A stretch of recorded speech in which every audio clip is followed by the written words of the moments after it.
Shalom, saudara-saudara yang terkasih dalam Tuhan. Kita bersyukur hari ini kita bisa berkumpul lagi saudara-saudara, meskipun dari berbagai tempat. Di rumah saudara masing-masing atau dimanapun saudara berada, kita bisa bersekutu bersama-sama di dalam doa malam di malam hari ini. Yaitu saudara, saya mengajak kita untuk merenungkan firman Tuhan. Tema yang akan kita renungkan adalah tema berjudul Doa Ishak, ya. Jadi kalau di minggu lalu saudara sudah mendapatkan satu perenungan tentang doa Abraham.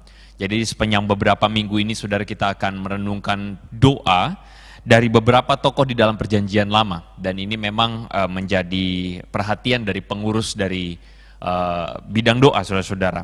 Untuk mengajak kita untuk melihat aspek-aspek doa yang ada dalam perjanjian lama. Dan hari ini kita membahas tentang Ishak. Saudara, ini menjadi satu tema yang menarik, sangat menarik, karena sebagian orang, saudara, salah mengerti tentang apa yang didoakan, atau menjadi doa dari orang-orang di perjanjian lama. Karena itu saudara, sebelum kita membahas hal ini lebih lanjut, saya mengajak kita untuk mari kita berdoa. Mari kita berdoa. Bapa di surga, kami datang kepada Tuhan di malam hari ini. Kami rindu biarlah Tuhan Engkau datang menghampiri kami dengan firman-Mu. Dan doa kami adalah hati kami terbuka untuk mendengarkan firman-Mu. Bukan hanya mendengarkan, tetapi juga merenungkan. Bukan hanya merenungkan, tetapi juga membuatnya menjadi hidup di dalam kehidupan kami. Mengubahkan pikiran kami. Mengubahkan apa yang menjadi doa-doa kami selama ini. Karena itu Tuhan, kami berdoa, memohon belas kasih Tuhan dan pertolongan Tuhan, urapan-Mu melalui firman-Mu ini. Di dalam nama Tuhan Yesus kami berdoa. Amin. Baik, saudara, kita akan menyaksikan atau kita akan membaca dua bagian dari Kejadian pasal 25 ayat 19 sampai 21 dan ayat 24 sampai 26. Ini adalah ayat yang paling sering saudara dipakai untuk membahas tentang apa yang didoakan oleh Ishak. Kejadian pasal 25 ayat 19 sampai 21, demikianlah firman Tuhan. Inilah riwayat keturunan Ishak, anak Abraham. Abraham memperanakan Ishak. Dan Ishak berumur 40 tahun ketika Ribka, anak Betuel, orang Aram dari Padan Aram, saudara perempuan Laban, orang Aram itu, diambilnya menjadi istrinya. Berdoalah Ishak kepada Tuhan untuk istrinya, sebab istrinya itu mandul. Tuhan mengabulkan doanya sehingga Ribka, istrinya itu, mengandung. Kita lihat ayat selanjutnya saudara-saudara, ayat 24 sampai 26. Setelah genap harinya untuk bersalin, memang anak kembar yang di dalam kandungannya. Keluarlah yang pertama, warnanya merah, seluruh tubuhnya seperti jubah berbulu. Sebab itu dia dinamai Esau. Sesudah itu keluarlah adiknya, tangannya memegang tumit Esau, sebab itu dia dinamakan Yakub. Ishak berumur 60 tahun pada waktu mereka lahir. Sedemikian jawab pembacaan firman Tuhan, saudara. Catatan tentang doa dari Ishak. Nah, saudara, ketika mempersiapkan bagian firman Tuhan ini, saudara, saya teringat akan sebuah kisah waktu saya berkuliah dahulu. Ketika saya berkuliah di Seminari Alkitab Asia Tenggara, salah seorang dosen kami yang sekarang sudah menjadi gembala di GKY Puri, pendeta Timotius Fu atau Timotius Lo, beliau berkisah sebuah pengalaman beliau ketika sedang berada di Singapura, saudara-saudara. Jadi beliau sempat mengambil MTH di Singapura dan pada waktu itu kebetulan beliau sedang ada di dalam sebuah taksi. Dan saudara, ketika memasuki taksi tersebut, yang menyupiri atau yang mengemudikan taksi tersebut adalah orang berketurunan India, saudara-saudara. Dan menariknya adalah bukan karena sang supir keturunan India, karena saudara tahu tentu di Singapura itu multi etnik, dari Melayu, India, Chinese, saudara-saudara bergabung semua di sana. Nah, menariknya bukan karena supirnya India, tetapi menariknya adalah beliau mengamati, beliau berkisah kepada kami waktu itu di kelas, bahwa di dashboard taksi tersebut, saudara-saudara, ada bermacam-macam patung, saudara-saudara. Dimulai dari patung Hindu, patung itu hanya ilustrasi, saudara-saudara, ya. Dimulai dari patung yang dipercaya dalam kepercayaan Hindu, saudara-saudara, patung Shiva, patung Brahma dan sebagainya, saudara, Vishnu dan sebagainya, Krishna, Ganesha dan sebagainya. Tetapi bukan bukan cuman patung dari agama Hindu, saudara-saudara, tetapi juga ada patung dari agama lain. Misalnya patung Bunda Maria, patung Yesus yang tersalibkan. Bahkan saudara-saudara ada patung-patung yang lain, dewa-dewi yang lain, saudara-saudara, Tuhan-Tuhan yang lain, yang bergabung bersama-sama di dashboard dari mobil taksi tersebut. Nah saudara, beliau, dosen kami Pak Tim, kemudian iseng-iseng bertanya kepada sang supir, wah itu di dashboard banyak sekali patungnya. Lalu kemudian sang supir itu berkata, oh iya, saya itu percaya pada semua agama, begitu kata sang supir. Jadi saya bukan hanya percaya kepada agama saya, yaitu agama Hindu, agama orang India, saudara-saudara, tentu saja itu agama kulturnya ya. Tapi saya juga percaya kepada Sinto, saya juga percaya kepada Yesus Kristus, saya juga percaya kepada Bunda Maria dan sebagainya. Lalu kemudian saudara-saudara, sang dosen kami kemudian bertanya, kenapa harus banyak Tuhan seperti itu? Oh, semua Tuhan sama saja, kata sang supir taksi. Dan punya selidik sebenarnya, alasan paling mendasar dari sang supir taksi itu adalah dia berkelakar, saudara-saudara. Kemudian dia mengatakan, kalau saya berdoa, jika yang satu gagal, maka masih ada cadangan. Jika satu Tuhan itu gagal atau tidak menjawab doanya dia, maka ada Tuhan yang lain, saudara-saudara, yang akan masih bisa jadi cadangan untuk menjawab doanya. Saudara, kisah ini diceritakan atau dikisahkan oleh dosen kami, Pak Tim, dengan kelakar atau dengan bercanda, bersenda gurau. Itu pengalaman menarik buat beliau. Tetapi kisah tersebut, saudara-saudara, menjadi sebuah perhatian buat saya, di mana saya melihat atau saya menilai bahwa bukankah tidak sedikit ada orang-orang yang berpikiran demikian juga. Saudara, betul bahwa kita hidup di tengah-tengah negara yang beraneka ragam agamanya.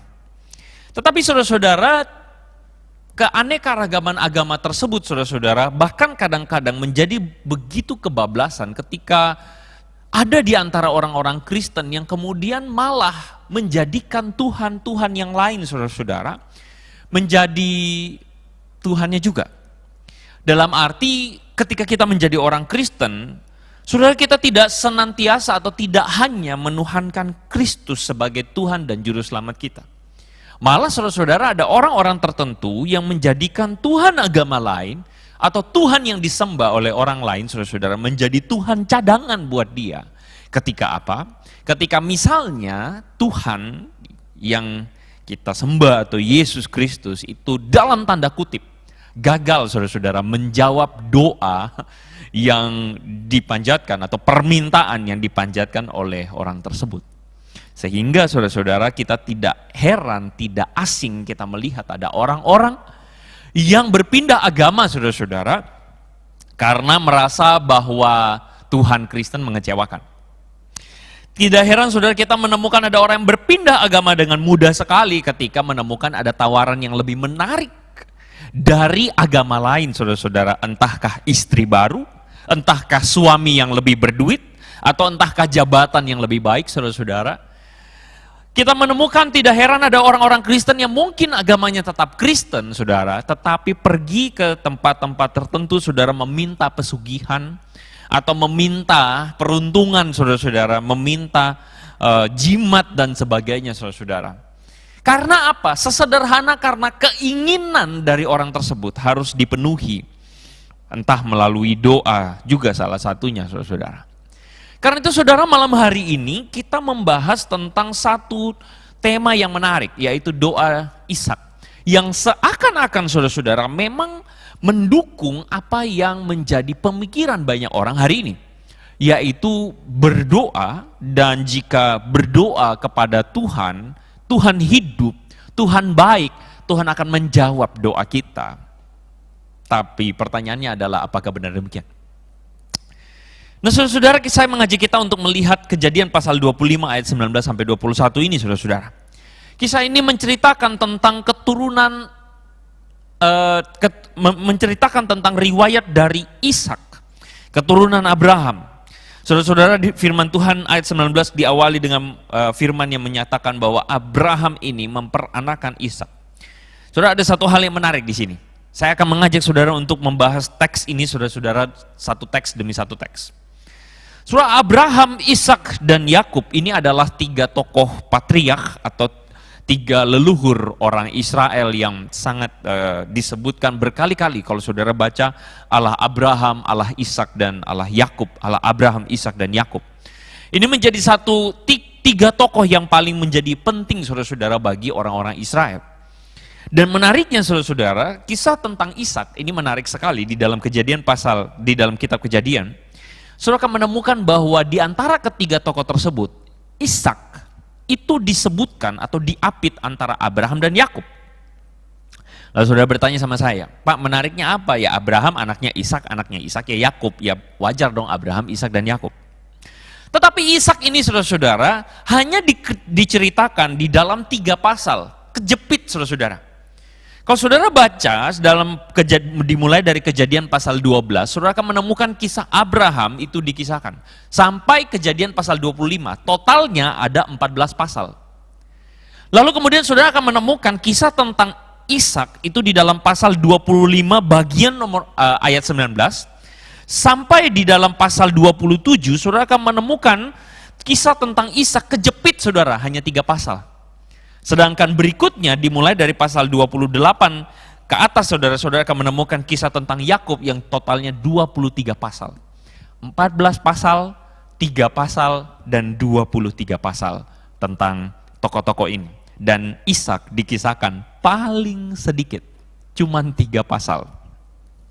Oleh karena itu saudara tidak heran para penafsir mengatakan bahwa Ishak ini tampaknya adalah tokoh yang paling inferior atau tokoh yang paling kecil, saudara. Tetapi kisah tentang Ishak hanya 3 pasal ini, saudara, menceritakan satu tokoh yang menarik buat saya. Kenapa? Karena Ishak ini, saudara, adalah satu tokoh yang unik. Karena Ishak adalah satu-satunya di antara 3 tokoh patriark tersebut yang hanya mempunyai 1 istri. Abraham dikisahkan punya Sarah, tetapi juga saudara punya Hagar dan Ketura sebagai hamba dari Sarah. Sedangkan Yakub kita tahu punya 2 istri paling sedikit dan 2 gundik, saudara-saudara. Makanya anaknya 12, saudara-saudara ya. Ishak dikisahkan hanya 1 istri, 2 anak kembar, saudara-saudara ya. Dan kisah ini saudara-saudara menceritakan kepada kita bahwa Ishak dan Ribka ini mempunyai satu kejadian yang menarik. Bahwa Ribka ini mandul, saudara-saudara. Ribka ini mandul. Firman Tuhan mengatakan kepada kita ayat 21, ayat yang ke-20, dan Ishak berumur 40 tahun ketika Ribka anak Betuel orang Aram dari Padan Aram, saudara perempuan Laban orang Aram itu menjadi istrinya. Saudara dikisahkan bahwa Ishak ini mengambil Ribka pada usia 40 tahun dan dikatakan berdoalah Ishak kepada Tuhan untuk istrinya sebab istrinya mandul. Nah saudara, ayat ini adalah ayat yang seringkali dipakai untuk menjadi justifikasi atau membenarkan apa yang menjadi pengajaran dari sebagian pendeta, hamba Tuhan. Di gereja tertentu saudara-saudara yang mengatakan bahwa berdoalah dengan iman maka Tuhan akan menjawab.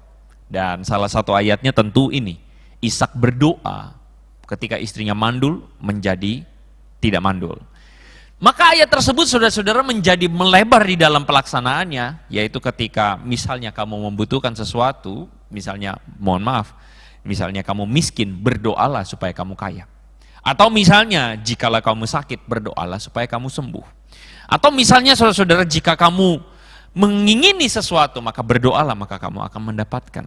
Maka ditambah juga ayat-ayat yang lain untuk meneguhkan apa yang menjadi pengajaran dari doa dalam tanda kutip, doa yang seperti ini. Tetapi saudara-saudara, saya mengajak saudara untuk melihat konteks dari ayat ini. Ketika dikatakan bahwa berdoalah Ishak kepada Tuhan untuk istrinya sebab istrinya itu mandul. Saudara-saudara, ini menjadi satu kisah yang sebenarnya dituliskan oleh penulis Kejadian. Pertanyaannya, apakah sang penulis Kejadian ingin mengajarkan tentang doa yang seperti diajarkan oleh pendeta-pendeta tertentu tadi, ataukah penulis Kejadian sebenarnya ingin menceritakan yang lain? Nah saudara, perkataan mandul itu adalah satu istilah atau sebuah keadaan yang menjadi penting pada zaman itu. Karena mandul itu pada zaman itu adalah sebuah aib, saudara-saudara. Gambar yang di samping ini saudara bisa menemukan ini adalah patung atau ini patung dari dewi, namanya Dewi Asyera. Dewi Asyera ini adalah sebuah dewi yang menjadi sesembahan dari orang Filistin, yaitu warga atau penduduk daerah sekitar Kanaan pada waktu itu, saudara, di mana Ishak hidup. Dan saudara-saudara, Dewi Asyera itu dideskripsikan sebagai dewi kesuburan. Makanya saudara mohon maaf, saudara lihat patung di sebelah itu, patung seorang perempuan yang mohon maaf memegang buah dada, saudara-saudara. Ya. Dan buah dada itu digambarkan sebagai lambang kesuburan. Sehingga saudara-saudara, kesuburan itu tentu ada hubungannya dengan tanah dan sebagainya. Tetapi juga relatable, sangat berhubungan sekali dengan perempuan yang hamil, saudara-saudara. Ya, makanya subur ya, saudara-saudara. Dan ini menjadi satu hal yang penting bagi budaya orang-orang sana. Jika tidak hamil atau tidak bisa hamil, tidak bisa punya anak, maka itu adalah sebuah aib sekali. Dan sangat menggoda banget saudara-saudara bagi Ishak untuk mengadopsi cara-cara orang Filistin untuk melakukan ritual menyembah Dewi Asyera ini, saudara-saudara. Karena ini adalah dewi kesuburan, saudara. Dan saudara mesti ingat, menjadi orang yang menyembah hanya satu Tuhan, Yahweh, itu menjadi tantangan yang besar pada zaman itu. Karena semua orang pada saat itu adalah orang-orang yang menyembah banyak dewa dan dewi. Tidak masalah dewa atau dewinya siapa, pokoknya kebutuhannya apa, ya dewa apa yang disembah, begitu saudara kira-kira. Sehingga pada saat itu, kalau saudara baca bagian ini, pergumulan Ishak tidaklah sesederhana seperti kita hari ini membaca teks ini. Maka berdoalah Ishak, lalu kemudian Tuhan menjawab. Enggak segampang itu saudara-saudara ya. Di dalam Kejadian pasal 19, 25 ayat 19 sampai 21, dikatakan berdoalah Ishak kepada Tuhan untuk istrinya. Jadi Ishak ini by the way suami yang baik ya, yang mendoakan istrinya, saudara-saudara ya. Berapa banyak dari saudara mendoakan istri atau malah selalu didoakan istri? Saudara, Ishak adalah kepala keluarga yang rajin sekali mendoakan istrinya ya. Berdoalah Ishak kepada Tuhan untuk istrinya sebab istrinya itu mandul. Lalu dikatakan Tuhan mengabulkan doanya sehingga Ribka istrinya itu mengandung. Saudara, kadangkala kita itu begitu dangkal sekali melihat ayat ini, mengambilnya dalam mendukung teologi atau mendukung pengajaran para hamba-hamba Tuhan yang kemudian berkata bahwa beriman itu berarti doanya dijawab Tuhan. Tuh kan, Ishak ini juga anak dari Abraham, Ishak ini bapak-bapak orang beriman ini kan, begitu kan ya. Sehingga saudara-saudara, saya menemukan ada satu meme yang ada di internet, saudara, mengatakan apa saja yang kamu minta ya di dalam doa dengan penuh kepercayaan, kamu akan menerimanya. Waduh, ini adalah satu perkataan atau bagian-bagian yang diformulasikan saudara merujuk pada ayat-ayat tertentu di dalam Alkitab. Sehingga banyak orang berpikir bahwa beragama itu sedang berbicara tentang percaya kepada Tuhan yang di dalamnya ketika kita berdoa, maka doa itu akan dijawab Tuhan. Ketika kita berdoa dengan iman, maka doa itu akan dijawab dengan Tuhan. Makanya saudara-saudara, ada orang mengatakan kalau kamu berdoa tapi doa kamu tidak dijawab Tuhan, artinya tidak sesuai dengan keinginanmu, tidak seperti yang kamu harapkan, maka kamu kurang beriman, begitu saudara-saudara. Saudara, orang-orang tersebut tidak atau melalaikan konteks dari ayat ini. Di mana yang tadi pertama, Ishak itu berada di tengah-tengah budaya orang-orang pada saat itu yang mudah sekali mengadopsi dewa dan dewi yang lain. Tuhan yang lain, termasuk Dewi Asyera tadi. Dan orang-orang tersebut melalaikan pergumulan Ishak ketika berdoa kepada Tuhan. Ketika ayat ini saudara-saudara dikatakan berdoalah Ishak lalu Tuhan mengabulkan, kayaknya gampang banget. Tetapi pada kenyataannya nggak segitu amat, saudara-saudara. Kalau saudara baca, pertanyaan kita adalah berapa lama Ishak itu berdoa kepada Tuhan. Saudara akan menemukan bahwa di dalam ayat yang ke-20 dikatakan Ishak itu menikahi Ribka umur 40 tahun. Sudah tua, saudara-saudara ya. 40 tahun, Ribka itu menjadi istrinya. Tapi saudara-saudara, pertanyaannya adalah, Ishak mempunyai Esau dan Yakub umur berapa tahun? Ayat 26 mengisahkan kepada kita bahwa Ishak dan Ribka punya anak ketika Ishak berumur 60 tahun. Nah saudara, detil ini sering sekali dilewatkan. Rupanya dari sini kita menemukan bahwa Ishak berdoa kepada Tuhan, bergumul dengan kemandulan Ribka 19 tahun lamanya. 19 tahun lamanya, saudara-saudara. Saudara, saya sangat yakin bahwa ketika menikah dengan Ribka, Ishak, maka mereka tidak ada yang namanya program KB, saudara-saudara. Tidak ada yang namanya seperti pasangan zaman now, saudara-saudara, yang menunda ingin punya anak. Pasti enggak.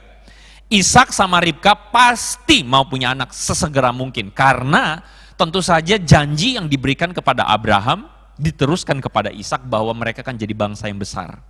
Karena itu Ishak harus punya anak. Dan Tuhan ngomong sama Ishak tentu saja tentang hal itu. Dan Ishak tentu saja mengamini perkataan Tuhan. Lalu kemudian dia tentu saja ingin segera punya anak dengan Ribka. Tetapi saudara-saudara, pertanyaannya adalah apakah langsung? Enggak. 19 tahun menanti, dan 19 tahun itu bukan waktu yang sedikit, saudara-saudara. Berapa banyak kisah saudara mendengar pasangan yang lama sekali punya anak. Saudara, tentu secara psikologis orang-orang yang bergumul untuk punya anak itu tidak mudah. Ketika mencoba, saudara-saudara, kalau zaman sekarang tuh gampang ya, karena ada in vitro fertilization, bayi tabung dan sebagainya, itu metodenya udah banyak. Tapi zaman dulu mana ada, saudara, kayak begitu. Saudara-saudara, zaman sekarang bahkan ketika orang pengen punya, saya membayangkan Ishak dengan Ribka, saudara-saudara.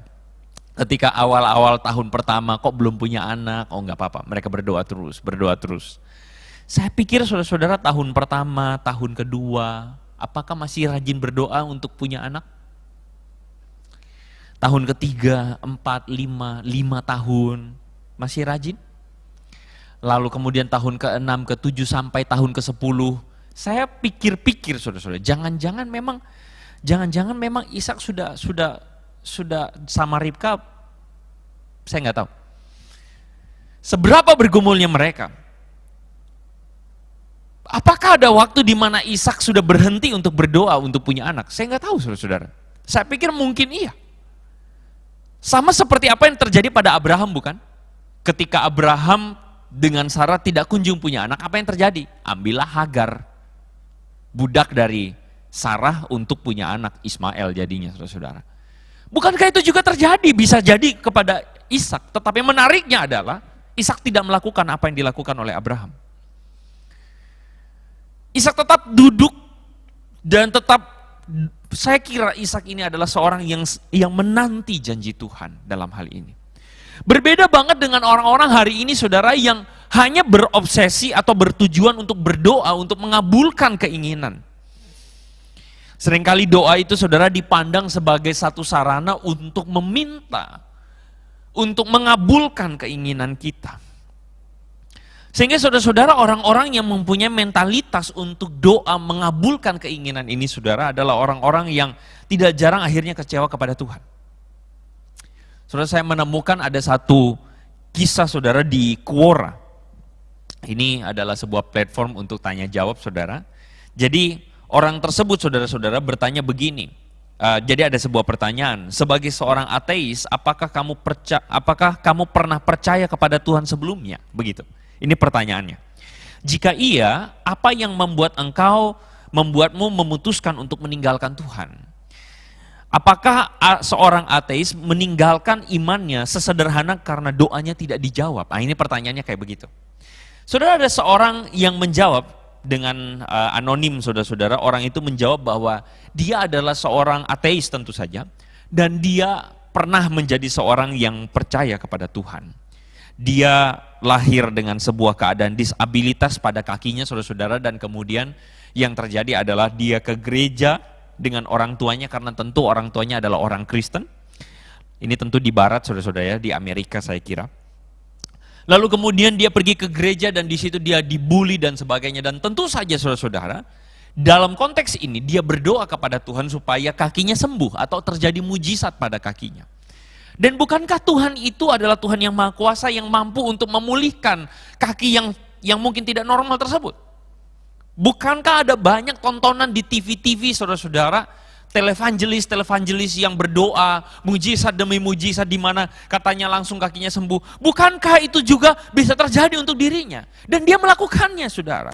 Dia berdoa, sampai pada satu titik, dia berhenti berdoa, karena doanya tidak dijawab Tuhan. Dan akhirnya, saudara, dia menjadi seorang ateis.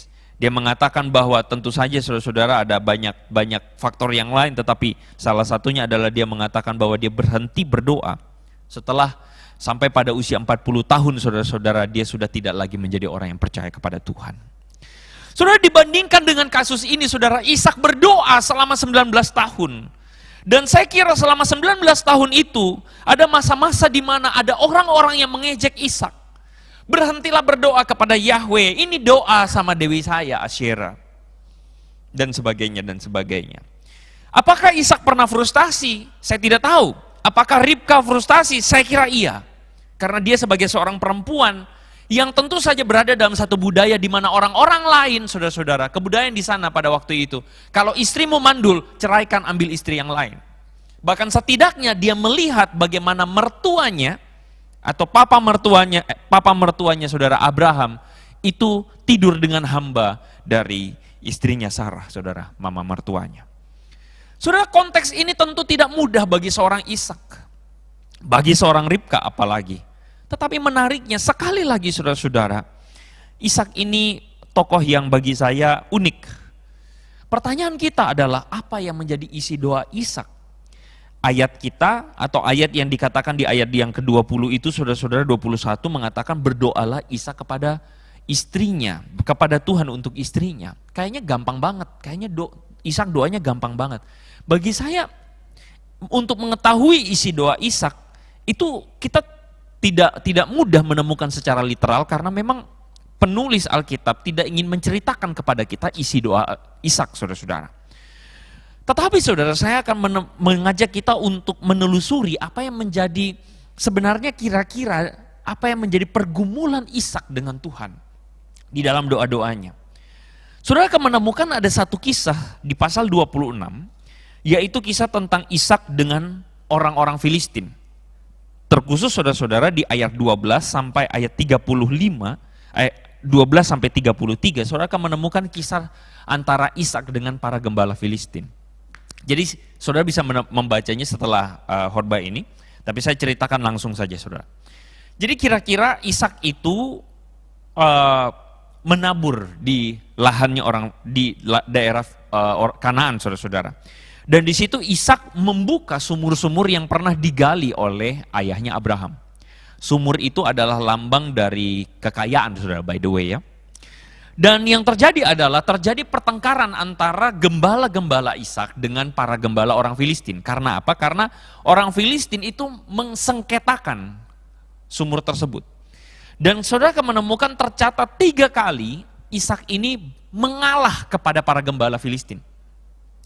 Dimulai dari sumur yang bernama Esek, saudara-saudara, lalu kemudian sumur itu kemudian berpindah mereka ke tempat lain bernama Sitna, sampai kepada sumur yang kemudian bernama Rehobot, saudara-saudara. 3 kali Ishak itu mengalah, padahal kalau saudara baca, Ishak itu adalah orang yang kaya pertama, dan dia itu pasti punya pasukan seperti Abraham ayahnya. Dia bisa saja melawan para gembala Filistin yang adalah gembala, orang biasa. Tetapi Ishak itu memilih untuk tidak mencari ribut dan mengalah, menarik diri. Dan di bagian yang terakhir, di sumur yang terakhir, dia menamakan sumur itu Rehobot. Dia mengatakan Tuhan telah memberikan kelonggaran. Saudara, jika Ishak adalah seorang yang impulsif, maka dia akan segera membereskan masalah dengan caranya. Jika ada gembala yang mempersoalkan, dia akan lawan habis. Jika ada gembala datang, dia sikat langsung.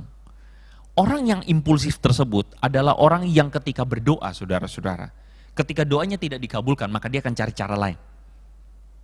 Sudah mengerti maksud saya? Dia akan mencari dewa yang lain atau Tuhan yang lain. Kenapa? Karena doanya tidak dikabulkan. Ya dia cari yang lain. Tetapi Ishak ini, saudara, akan menemukan bagaimana Ishak ini adalah seorang yang bergantung sepenuhnya kepada Tuhan. Betul-betul orang ini bergantung, sabar, setia. 2 kali dikerjain oleh gembala-gembala Filistin, dia tidak melawan, saudara. Dia adalah orang yang sampai pada sumur terakhir di Rehobot, dia mengatakan, sampai di sini Tuhan memberikan kelonggaran. So akan menemukan bagaimana Ishak ini adalah seorang betul-betul menaruh percayanya kepada Tuhan, bahwa berkat datangnya dari Tuhan. Jika Tuhan belum buka jalan, ya sudah, begitu kira-kira, saudara-saudara. Sehingga saya yakin isi doa Ishak kepada Tuhan, untuk istrinya Ribka, saudara-saudara, adalah bukan doa yang isinya memaksa Tuhan untuk mengabulkan doanya. Tetapi doa Ishak adalah doa orang yang betul-betul berserah kepada Tuhan. Doa yang betul-betul berserah. Terbukti Ishak tidak pernah mengambil istri yang lain, tidak pernah tidur dengan gundik istrinya dan sebagainya. Karena saya yakin jika terjadi demikian maka pasti ditulis. Karena Abraham maupun Yakub ditulis juga, saudara-saudara. Tetapi Ishak begitu orang yang tipikal karakter orang yang betul-betul, saya pikir dia adalah orang yang belajar untuk bersandar kepada Tuhan. Dia adalah orang yang belajar di dalam doa-doanya untuk bersandar, berserah kepada Tuhan. Tentu saudara, saya tidak mendeifikasi Ishak. Ishak bukan orang sempurna. Saya pikir ada proses Ishak untuk belajar bergantung kepada Tuhan. Dalam 19 tahun itu ada masa naik dan turun. Tetapi dalam 19 tahun itu dia belajar untuk berserah kepada Tuhan. Tuhan satu-satunya dan bukan mencari yang lain. Maka saya pikir mentalitas doa yang sesungguhnya adalah doa yang belajar bergantung. Doa yang belajar berjalan bersama Tuhan sebagai komunikasi antara kita umat Tuhan dengan Tuhan. Tetapi masalahnya, saudara-saudara, kadang-kala mentalitas kita tidak begitu. Saudara, satu kali saya bercerita dengan seorang, dia pekerjaannya adalah marketing komunikasi, saudara-saudara. Kita mendiskusikan tentang perilaku konsumen yang ada di Indonesia. Saudara tentu masih ingat, ketika zaman lagi booming-boomingnya, dompet elektronik. Ketika waktu itu, saudara, ini saya harus sebut merek, saudara ya, GoPay ya. Waktu itu promo, wah banyak orang berburu-buru, saudara-saudara, isi duitnya di GoPay. Tapi saudara-saudara pernah juga ada masa ketika muncul lagi yang lain yang namanya Dana. Saudara, berapa banyak dari saudara punya? Promonya banyak, diskon 50%, 90%, orang rame-rame buka Dana. Lalu kemudian setelah itu saudara ada OVO lagi, saudara ya. Rame-rame, saudara, karena promonya banyak. Tapi setelah itu sudah mulai berkurang, orang pindah lagi ke Shopee Pay, saudara-saudara ya. Berapa banyak dari saudara penggemar Shopee sekarang ya. Saudara, orang tersebut, teman saya ini, rekan saya ini kemudian mengatakan, konsumen Indonesia itu pragmatis. Hari ini yang namanya startup, oh itu berdarah-berdarah, saudara-saudara. Kenapa? Karena orang Indonesia itu tidak loyal. Katanya begitu, konsumen Indonesia itu tidak loyal. Jadi kalau ada promo yang lain yang lebih baik, pindah gitu. Kalau ada promo yang lain lebih baik, pindah lagi, loncat lagi, saudara-saudara. Saudara, saya setuju. Dan saya juga mengamati hal yang sama. Dan saya pikir, jangan-jangan ini menjadi mentalitas iman orang Kristen hari ini. Jika ada yang lain, pindah. Dan saya ingin mengajak saudara belajar dari seorang Ishak yang belajar untuk setia. Dan saya pikir kesetiaan inilah juga yang ditunjukkan dengan ultimat, saudara-saudara, oleh Tuhan kita Yesus Kristus ketika ia berdoa di Getsemani. Ketika saat itu, saudara-saudara, Kristus tahu betul bahwa doa yang dipanjatkan atau keinginan sebagai manusia secara sederhana, saudara-saudara, atau bahkan menurut saya sebenarnya doa Yesus adalah biarlah cawan murka Allah ini lalu daripadaku. Tapi saudara-saudara, Yesus tahu bahwa kehendak Bapa rencana penyelamatan, penebusan dari Tuhan adalah Yesus harus meminum cawan murka dengan disalibkan, menyerahkan nyawanya bagi kita. Dan itulah yang menjadi doa Yesus. Doa yang begitu luar biasa, yang menggambarkan arti dari doa sesungguhnya. Bukan kehendakku yang jadi, melainkan kehendakmu yang jadi. Dari doa ini, kita menemukan bahwa isi dari doa bukan untuk hanya sekadar, atau bukan hanya sedangkal untuk mengabulkan keinginan. Tetapi doa itu adalah bentuk penyerahan diri kita kepada Tuhan. Bukan kehendakku, tapi kehendakmu. Karena doa itu bukan untuk mengubah keadaan kita. Tetapi bagi saya doa itu adalah mengubah hati kita. Doa mengubah hati kita. Mari kita berdoa, saudara-saudara. Kami bersyukur untuk firman-Mu yang boleh kami renungkan Tuhan pada malam hari ini. Tidak jarang Tuhan kami berdoa, tetapi doa kami hanyalah untuk memuaskan keinginan kami. Memuaskan apa yang menjadi kemauan, keinginan, nafsu kami. Tidak heran Tuhan, kami menjadi kecewa, menjadi putus asa, karena apa yang kami doakan hanya sekadar untuk memuaskan keinginan kami. Belajar Tuhan, kami belajar malam hari ini untuk berdoa seperti yang Engkau inginkan. Berdoa untuk terus setia kepada Tuhan. Hamba-Mu berdoa menyerahkan setiap jemaat-Mu dalam berbagai macam pergumulan mereka. Biarlah kami semua berdoa untuk terus setia di hadapan Tuhan. Terima kasih Bapa, di dalam nama Yesus kami berdoa. Amin. Tuhan memberkati saudara-saudara.